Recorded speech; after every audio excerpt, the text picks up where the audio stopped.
Hi, my name is Kelsey. I'm with ShipShape Arizona, and I'm going to take you through week 3 of our Vanguard's game powered by ShipShape. So, for this specialty week, we wanted you to take all the different types of classes that are of all sorts of different specialties. So, this would include Zumba, yoga, Pilates, cardio, kickboxing, and anything that kind of falls underneath that realm. Those are your group exercise classes for the week. Now, for your challenges for this week, we have 3 different challenges. Love that little 3 theme. So we're going to be doing a shoulder mobility, a pillar activation, and a hip and glute mobility and activation and glute activation. So to start off with, we'll start with shoulder activation. I have 4 exercises. Each are going to be done for 30 seconds each at 2 sets, 1 to 2 sets, depending on your time limit and your skill level. So there are those 4 exercises are the arm screws, which palms facing up. I'm going to take my left hand, curl it under where the thumb's going to go down, drop that shoulder in and bring it up, and then I'm going to rotate that thumb all the way back on my right hand. And then I'm going to unwind. Again, doing it on the right side now. Take this hand, flip the palm down, thumb goes back and up, shoulder comes forward. Right here, this palm, try to get it as far over as you can. So think of that corkscrew, returning the arm, and then we're unwinding it. And again, just kind of flowing through these motions right here. Just overly extending, really opening the shoulder, stretching out the back, getting that shoulder mobility in there. All right, for our next one, you're going to need a strap, a towel, a blanket, whatever you have that you can use at a wide stance, or something that you can put some tension on. So I'm going to grab the strap in my hands. I'm going to start down at my waist with my palms facing right back behind me. So I'm clasping, my fists are down, my knuckles are nice and tight. I'm going to bring it up over my head and back and behind. Keeping those elbows straight. We're looking nice. Bring it up and behind. Now, if you can't go all the way down, bringing that strap down all the way to your back. And if you're a little bit up, like so, or you're here, only go to that point. Don't try to hurt yourself trying to go all the way down. Eventually, that mobility will come. Always keep some tension on your blanket, the strap, or whatever you have. So that is your up and overs. Our next movement is called around the world. This will also be the strap.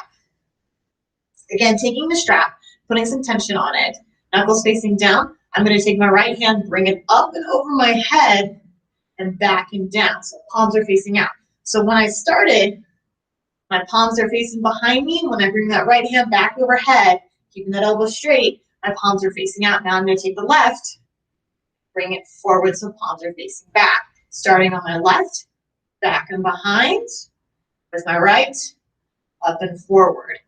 This is your around the world, going back and forth each side for 30 seconds. And finally, our last move for shoulder mobility is going to be the 90-90 arm sweep. This one, you will be down onto the floor. Knees are going to be bent. You can have a pillow or something underneath your head if it feels comfortable for your neck or you have some neck issues. My hands are facing forward. They're coming out directly from my shoulder height.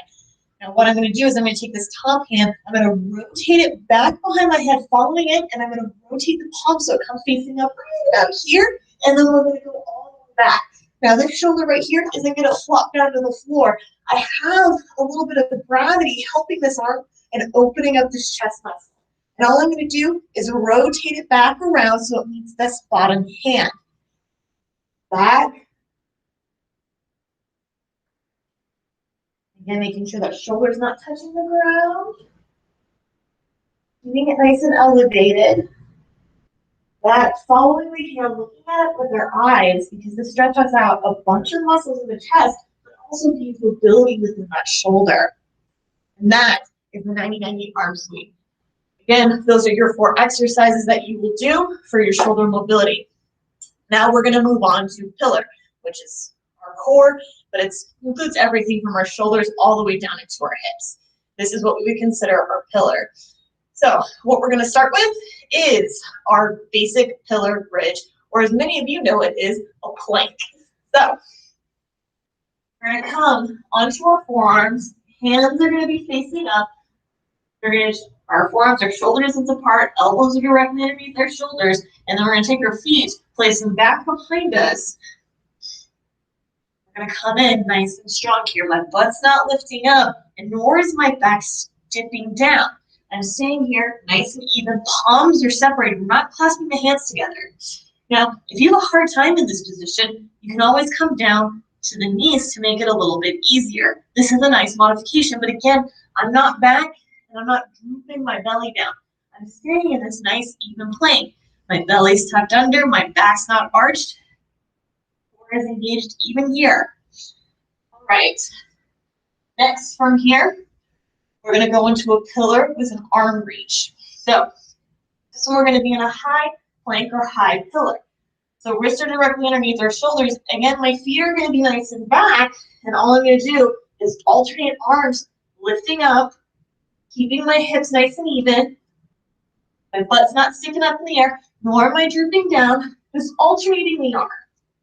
Coming up. And that is your pillar arm reach. The last and final move that we will be doing is called bird dog or opposite arm, opposite reach, or opposite leg reach. So we're going to start in a tabletop position. Wrists directly underneath our shoulders, knees directly underneath our hips. I'm going to take my right arm, extend it up nice and long, and left leg kicking back. Now with this leg, I want to make sure it's not up. I want to make sure I'm taking it back through the heel, so that way my hips stay nice and even. Drop it down, switch the side. Try to not go too fast in this. You really want to feel some stability in this. Do like a 2-second hold at the top, come back down, and opposite leg. 30 seconds for each move. That is your pillar activation. Next, finally, we have our hip mobility and our hip activation, our glute activation. We're going to start in a standing position, and we're going to do the basic hip circles. So forward hip, opening up those hips, drawing a nice big circle with the knees, alternating the sides. To kind of give you a good visual, you can think of a cowboy walking into a saloon, like in old Western movies. So you'll be doing forward for 30 seconds. And then when you're ready, in the next 30 seconds, you're going to do the opposite action of going the other direction. So opening it up, but this time we're going to be closing and loosening up those hip sockets, opening up that joint in that area. Next, we'll be doing our Cossack squats, which are going to take a nice wide stance. Feet are parallel to each other. Hands at the top. It's basically a squat or a lateral lunge if you want to think about it that way. But we're going to try to get as low as we can. So I'm going to bend my right knee or my left knee, keeping this leg straight, and I'm just going to alternate sides. You can take a little bit of a wider stance, that's okay. Bending at the knee, straightening out the hip, opening it up, and lift up the toes. Try to get as low as you can. Get all the way low, you can get all the way low. That is your Cossack squat. Now, we're going to do a single leg RDL. This movement is going to be, if you have poor stability, I was just grabbing a chair or some sort, but we're going to stand on one leg, place my hands on my hips, or you can have them out in front of you, whichever one is easiest. And from my hip, from my little hip point here, all the way up, I'm going to maintain a nice long spine. So all I'm doing is hinging at those hips, and I feel I'm pulling this hamstring, and I'm pulling myself back up with my hamstring and my glute. Down, back up, down. This one is 30 seconds on each side, so no alternating on this guy. We really want to make sure that we're not trying to reach for the floor, but we're only going until we have this stretch right here in this back leg. And come back up. That is your single leg RDL. And finally, for a little bit of glute activation, we're going to come into a lying position and do a glute bridge. Now, my feet are going to be about hip distance apart. They're going to be parallel, so I'm not splaying my feet open. They're nice and even with each other. My feet are about hand distance apart or about 6 inches, depending on your luck, depending on if you're good with math or whatever, or if you know how big your hand is. After that, I'm putting my hands down at a 45-degree angle from my hips all the way up. I'm just going to lift them up into the sky, squeezing, making sure my thighs are nice and squeezed together, really squeezing and activating the glutes. I'm staying nice and strong here, and all the way up, I look nice and even. I'm going to come back down vertebrae by vertebrae at a time, letting the glutes rest onto the floor. And again, I'm going to pop those hips up and come back down. Really squeeze those glutes together as we're coming up. And really get those hips up to the sky. Try not to just go to here. Really over-exaggerate this movement. Right, and that is all you will have for your week for the challenges. If you need any help, you can also look at the flyer or reach out to your coach. Thank you guys and have a good day.